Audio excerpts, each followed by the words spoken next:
Happy Sabbath, primaries! What a fun nature hunt and scavenger hunt we had last week. Those of you who were there did so well at finding things in nature.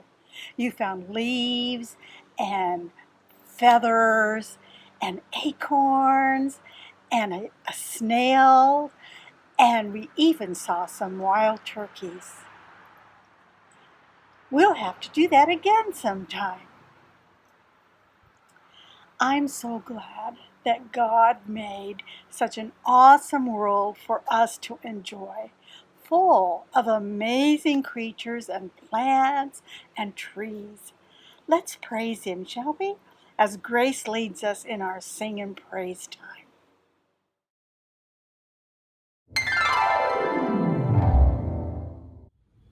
I'm wrapped up and I'm tied up and I'm tangled up with Jesus. I'm wrapped up and I'm tied up and I'm tangled up with God. I'm wrapped up and I'm tied up and I'm tangled up with Jesus. I'm wrapped up, tied up, tangled up with God.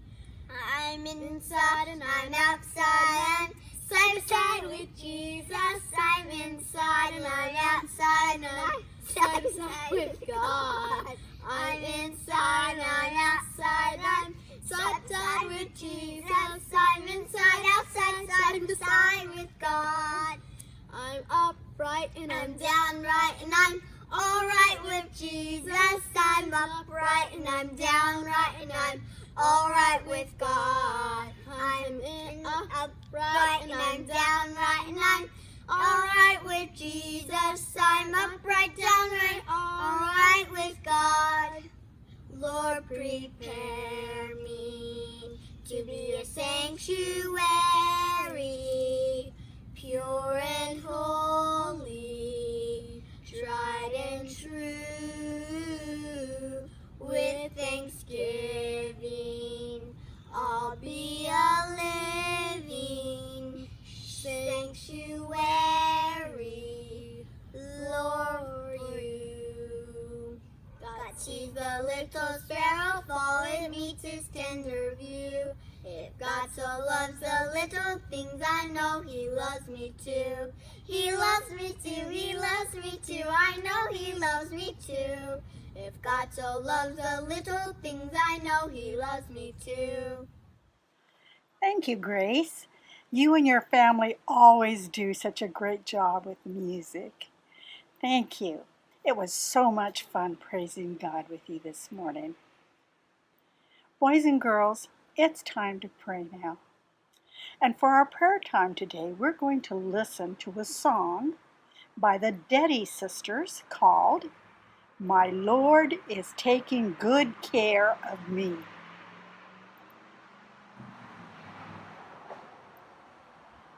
And while you're listening, think of people who are lonely. Maybe they're separated from their family because they're sick and in the hospital, or they are away on a job, or they are soldiers in the military. Pray that they will feel God's presence and know that they are not alone.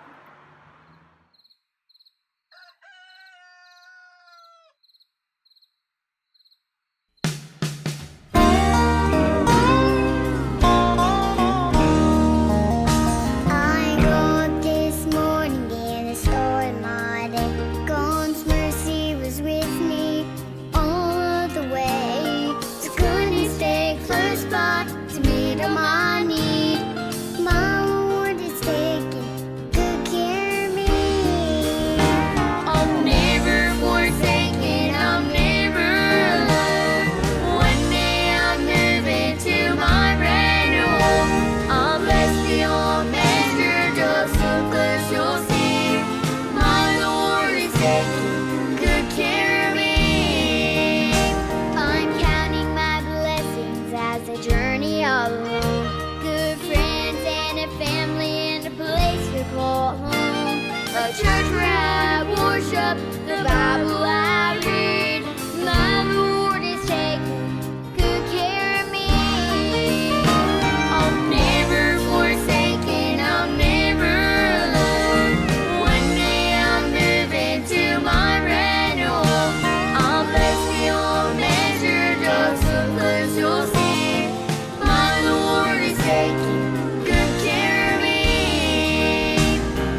primary class, it's time for our mission story. We have a super special treat this week. This quarter, we've been talking about the West Central African Division, and we're finishing up that quarter.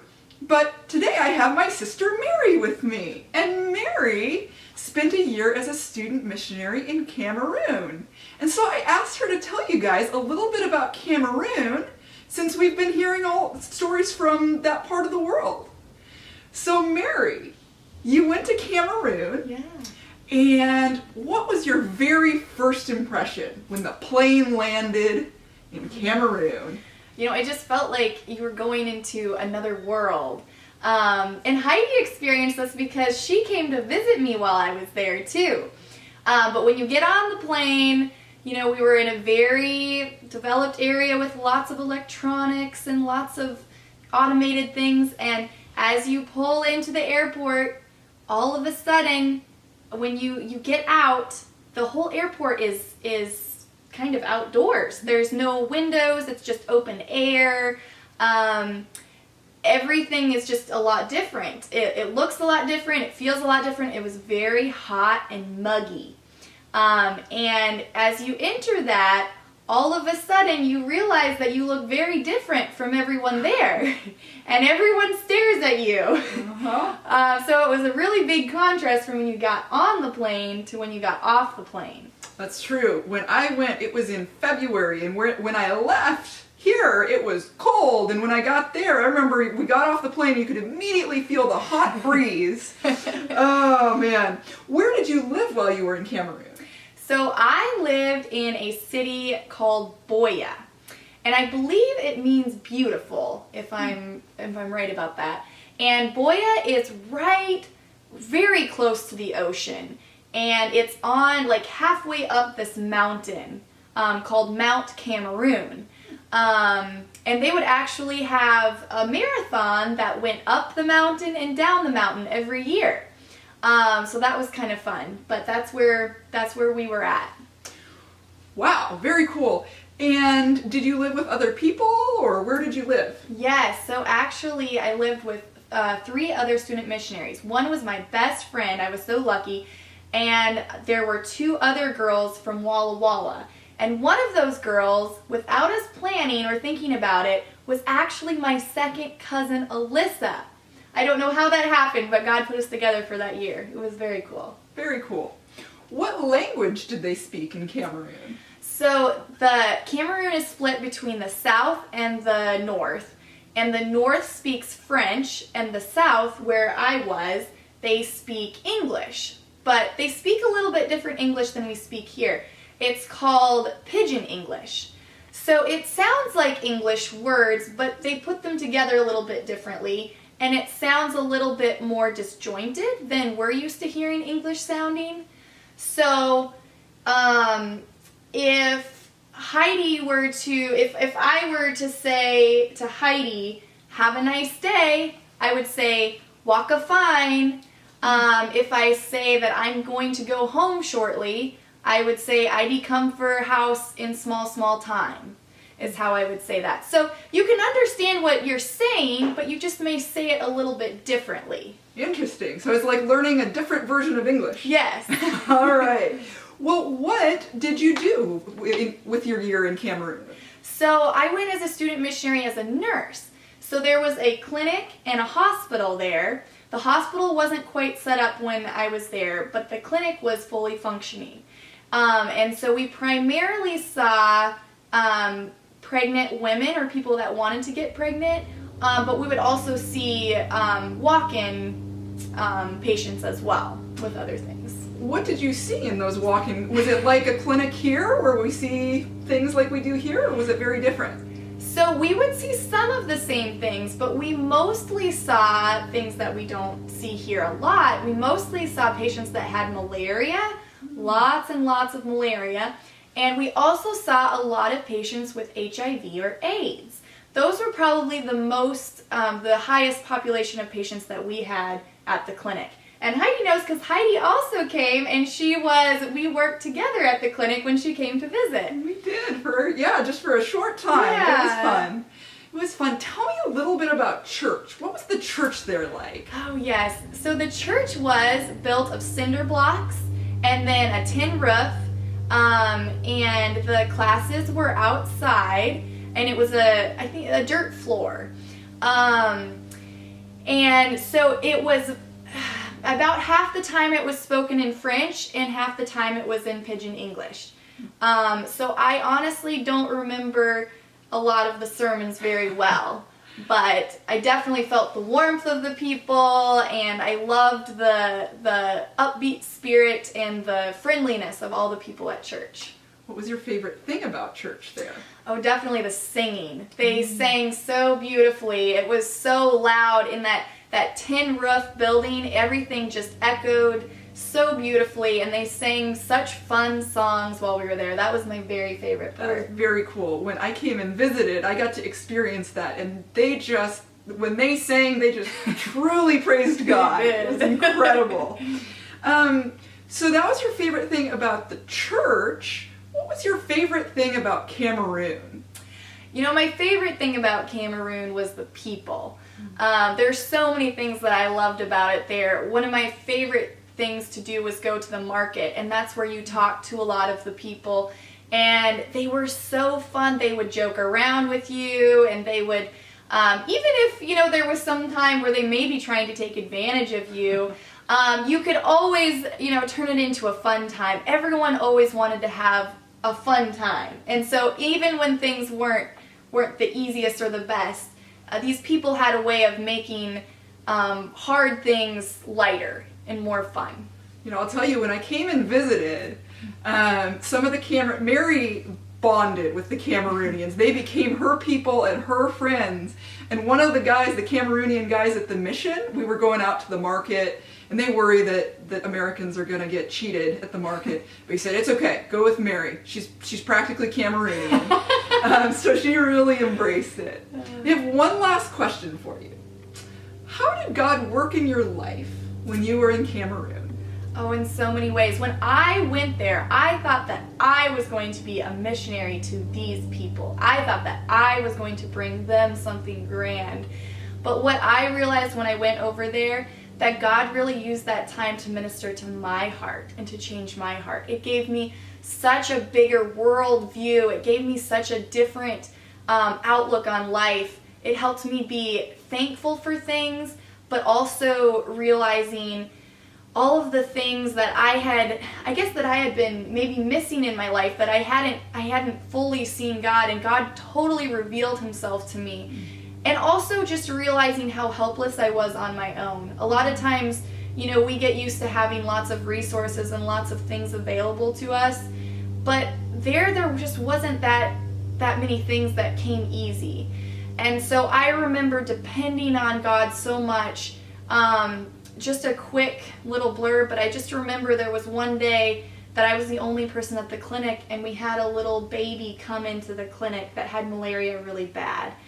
And when they do that, a lot of times the whole family will come. So usually about 20 or 30 people will come along with this baby, and they brought the baby to the clinic, and generally, you know, we just give them some malaria medication, we give them some fluids, you know, like some water through their IV, and usually they get better. But this little baby, I was so inexperienced as a nurse, I could barely get an IV in a adult, much less a baby.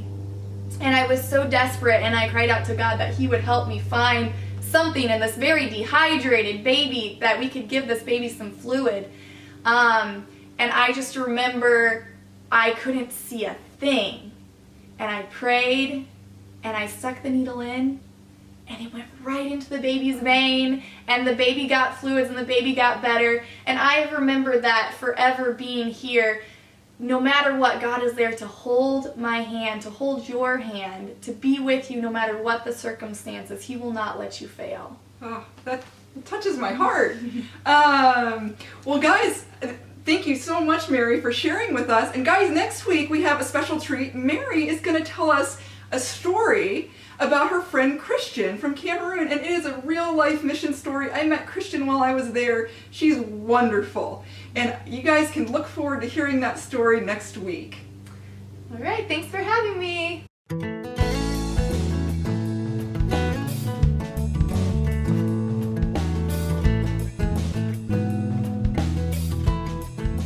Hi everyone, it's Aunt Pernita. Today's story is called Angels on a Ladder. The memory verse is from Genesis chapter 28, verse 15. It says, "I am with you and will watch over you wherever you go." Today's message is I belong to God's family no matter what happens. Have you ever felt lonely, really alone, or felt that there was no one you could talk to? That's how Jacob felt when he had to leave home. Then God shared a special time with him. After that, Jacob never felt lonely. Isaac and Rebekah's twins, Esau and Jacob, had never liked each other very much, but now the situation was much worse. Jacob had tricked their father into giving him a special blessing. It was a blessing that Esau should have received. Esau was so angry at Jacob that he wanted to kill him. So their mother Rebekah decided to send Jacob to his uncle Laban. "Stay with your uncle for a while, Jacob. Give your brother time to cool his anger," she said sadly. Little did she know that she would never see Jacob again. So Jacob started out on the long trip to Laban's home, his mother's brother. His uncle Laban lived a long way from Jacob's parents. It was almost 500 miles through strange and dangerous country. Jacob was all alone and he was frightened.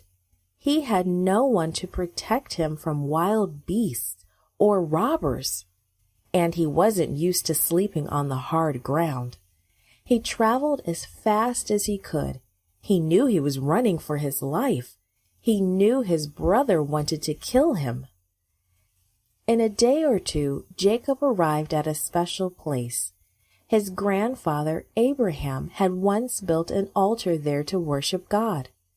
Jacob was so tired that night, he may not have even known he was in such a special place. He just wrapped up in his blanket and went to sleep with his head on a rock. That night, Jacob had an unusual dream.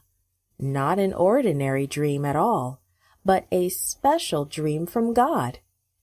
In his dream, Jacob saw a huge ladder or staircase. It reached all the way from the earth to heaven. Jacob saw angels going up and down the ladder. God spoke to him, "I am the Lord, the God of Abraham and Isaac. I will be with you and protect you wherever you go, and I will bring you back to this land. I will not leave you." Jacob sat up and looked around. "The Lord is here," he exclaimed. "He is in this place, and I didn't know it." Jacob got up early the next morning. The stars were just beginning to fade away, and the sun was just beginning to light the eastern sky. Jacob wanted to do something to mark this special place. The Lord himself had spoken to him there. So he used the stone he had used for a pillow and set it upright in the ground.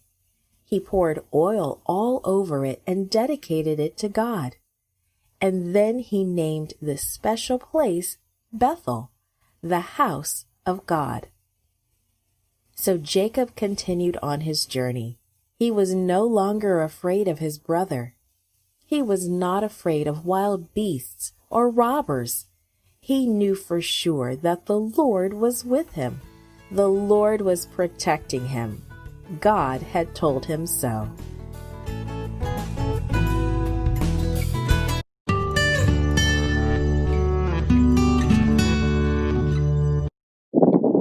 Good morning, primary class, and happy Sabbath. It's time for our memory verse. Our memory verse this week is, "I am with you and will watch over you wherever you go." Genesis 28:15. I'm excited to introduce you guys to my kittens this week. Aren't they so sweet? These kittens came all the way from North Dakota. My nieces Allie and Whitney have 3 mama cats in their house, and all 3 of them had kittens this summer. So they had a lot of kittens. So they were excited to share these 2 kittens with me. They're so sweet and precious and snuggly. Yeah, they are so adorable, but they are still so little. Don't you worry about them getting hurt? They also seem so curious. Don't you worry about them getting into trouble? I do. They are very curious, and at this age, they're kind of dumb. But I have to watch out for them and make sure they don't get into anything that would hurt them. I enjoy looking out for them, though, and making sure they stay safe and protected. That reminds me a little bit of our Bible lesson today. In our lesson, Jacob got into some trouble with his brother Esau and had to leave his home and family. When Jacob was alone and scared, God sent him a dream.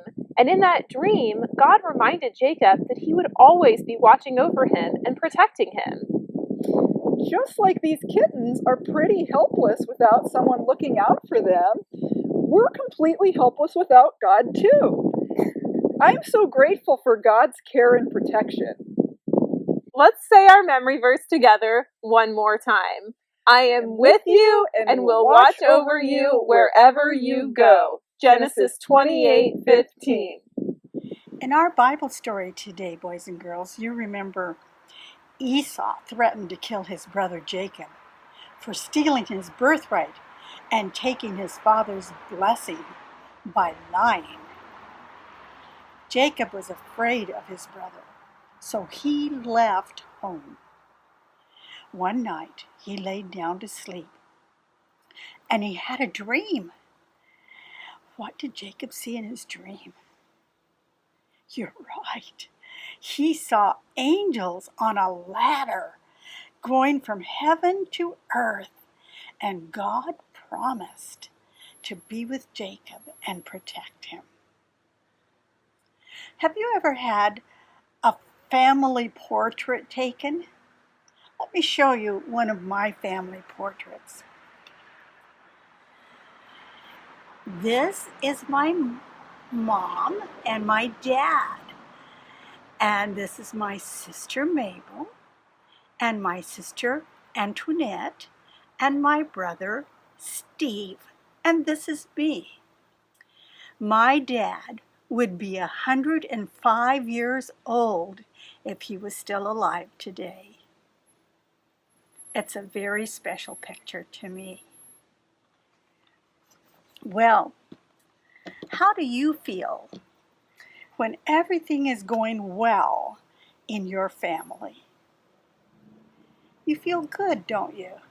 Yes, happy, no worries. But you know, boys and girls, there are times when things go wrong in our families, or even in our church or our school family. But nothing can keep us from being part of God's family. Even when we make mistakes, we are still part of God's family. God has promised, He has promised always to be with us and take care of us. I belong to God's family no matter what happens.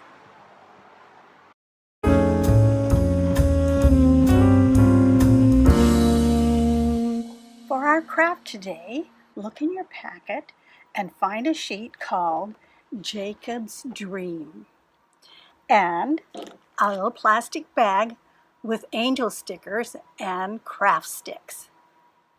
Today, we're going to make a picture that you can share with someone that you think looks sad or is lonely or troubled and needs reminded that they can be part of God's family. So this is what you're going to do. You're going to write your memory verse in the sky at the top of the page. You remember your memory verse?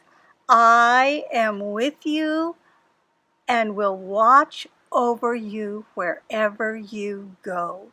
Genesis 28:15. You're going to write that up here in the sky. And then you're going to color the picture. And you're going to color the angel stickers. And then you are going to make the ladder. So what you do to make the ladder is you take your 2 long popsicle sticks and you glue on the little short popsicle sticks across between the 2 sticks to make a ladder like that.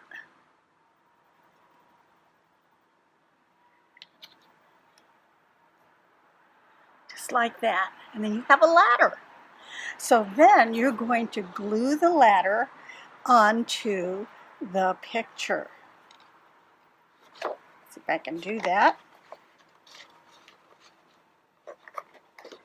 There you go. The ladder's on the picture. And then you're going to take your angels and your angel stickers and you're going to put the angels on the ladder like that. However many angels you want to put on there, you put them on the ladder. And there you have it, a picture to share with someone who needs to know that God is with them. Let's pray. Dear Jesus, thank you that we can know that we belong to your family no matter what happens. Please bless the pictures we're making and help us to think of the right person to share with. We love you, Jesus. Amen. Well, boys and girls, this is the last Sabbath of this quarter, of the summer quarter. So to start our new quarter next Sabbath, October 3, I'd like to invite you to come to Chapel Oaks Church at 10 o'clock. And we'll have primary Sabbath school outside on the lawn behind the church. How about that? Doesn't that sound fun? I hope you will make a special effort to be there so we can all be together again. That's it for today. Have a great week, and remember, God is with you wherever you go. See you next week.